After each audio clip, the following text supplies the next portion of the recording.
Today on Pim Pim, we get to meet Charlie for the first time. Taryn's having a baby. This is Chris. Let's go. I found out Taryn was pregnant over a trip with Lacey Parks and Rec over the summer. It was a week-long trip, and we were at Silverwood, which is near Spokane, Washington, and Coeur d'Alene, Idaho. My parents had planned a trip to Coeur d'Alene, and my sister was there in Coeur d'Alene while I was there at Silverwood, but she couldn't really justify going to a theme park when she was pregnant. And so she wanted to be around and find a way to tell me in person, but it just didn't work out. And so I was working with a bunch of kids. We were fairly late at night making s'mores around a fire, and I get a phone call from my sister, and that happens rarely enough that I was excited to pick it up, and turns out she's pregnant. It still doesn't quite feel real after all this time that my sister has a kid. And I don't know if I've ever said this on this project, but I think most of the people watching will know that Lauren and I have no real plans to have children. So for me, this is kind of as close as I will get to being around to raise a baby. I definitely think of Austin, Lauren's stepson, Kevin's kid, as family, but I didn't really get to see him as a baby. And, you know, when I first got to know him, I didn't really consider him family, but I do now, so I get to see this kid growing up, but I didn't get to see this kid from birth, you know? So it is a little different.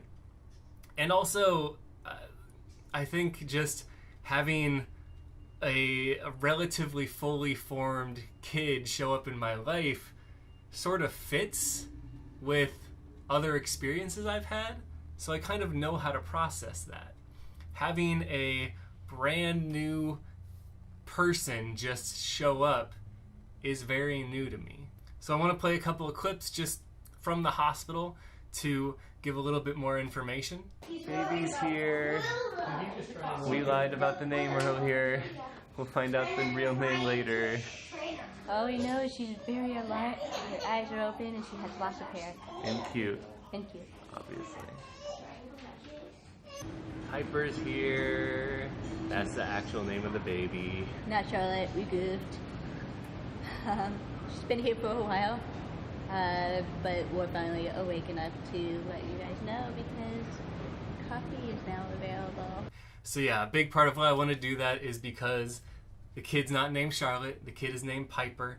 That seems to mostly be because Taryn found out about a couple of other Charlottes who came into the world recently and didn't really want to have her kid have that common of a name. So Piper it is.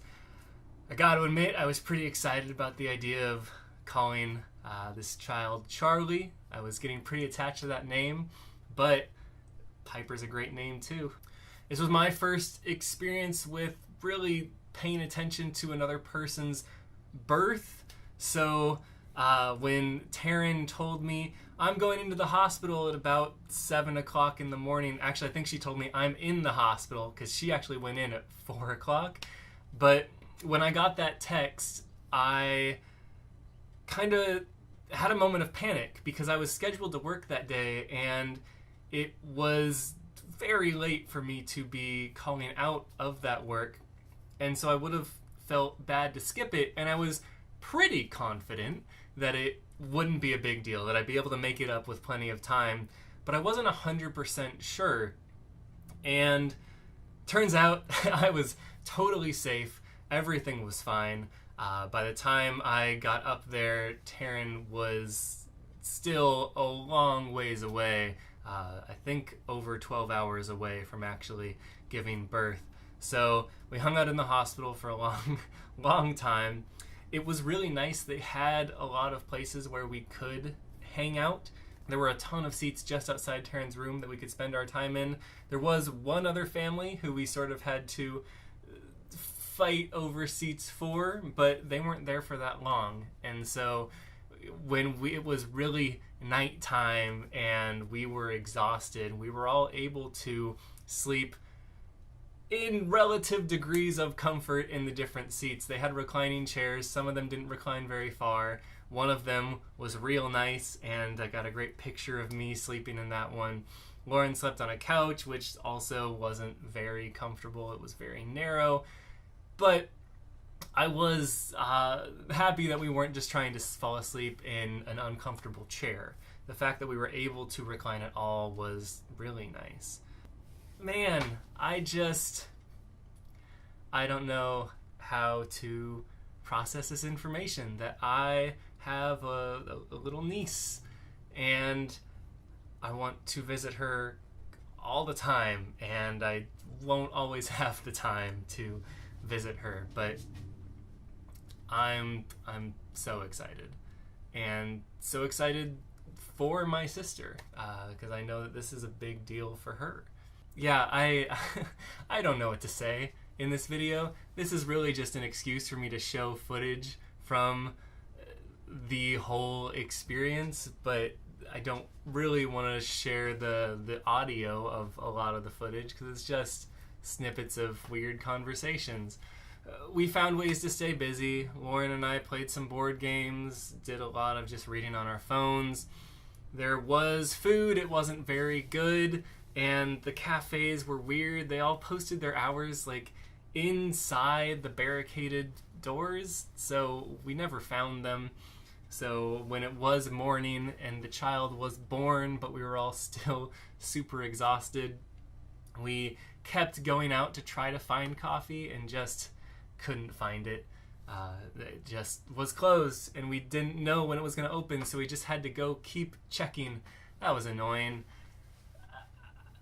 Man, anything I can talk about is mostly going to be my minor annoyances from the hospital, but it was such a great experience to get to see this child come into the world, to get to be around all of this family, a lot of whom I don't really get to see very often because it's Kevin's side of the family. Man, it was just an absolutely wonderful experience. And as wonderful as it was, it's just the beginning. And that's really the reason it's so exciting, is to know that this momentous occasion is just the start of Piper's life. And that's so cool. Future me, how's Piper doing?